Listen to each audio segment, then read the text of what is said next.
different from other organizations across Africa because it's working in a very pragmatic way, in a very practical way, working with women directly, empowering women directly, identifying women that have potential.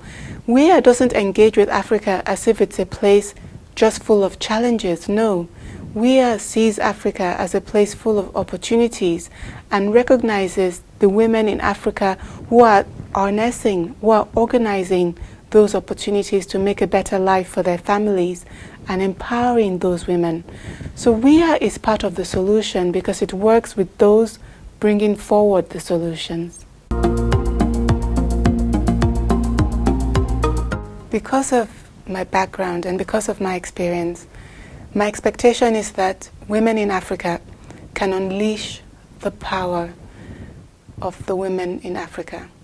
Women in Africa are strong, they have so much endurance, they have such fidelity, they're rearing the children, raising the household, caring for their communities, but oftentimes they're told that what they can do is limited, that they cannot go out into the public life, that they should not be heard, that they should be seen and not heard, that their power should be transmitted through men in their lives, their fathers, their brothers, their husbands, their sons.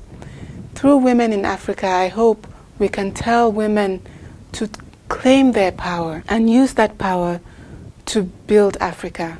Africa needs its women strong, and once our women accept their strength and really embrace their strength, they can really do a lot to transform the continent.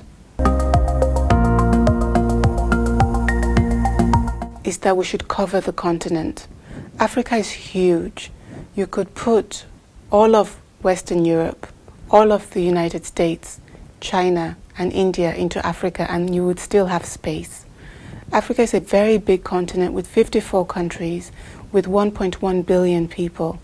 And WIA has the ambition to impact every country, to impact every village in Africa ultimately.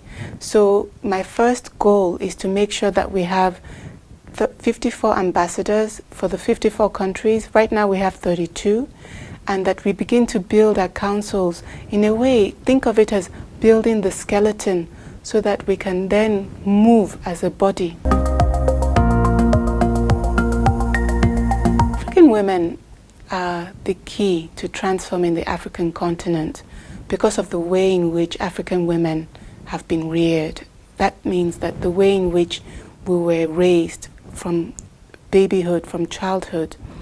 We've been raised to do a lot with very little. We've been raised to always be accountable. All the studies show that when you give money to women, they help their children, they make sure that their daughters go to school. We need an educated Africa. We need a skilled Africa. If we empower the women of Africa, they will help us to realize the needs of the continent. If you're very tired, if you've always wondered where Africa is going, and you're so frustrated and you think Africa can't go anywhere, it hasn't gone anywhere in such a long time, then join us. Because we are the women in Africa going somewhere, and we're pulling our communities, we're pulling our economies with us. But we can't do it alone. We're not going to lift Africa by ourselves. If we join hands together, the story of transformation of Africa will become a reality.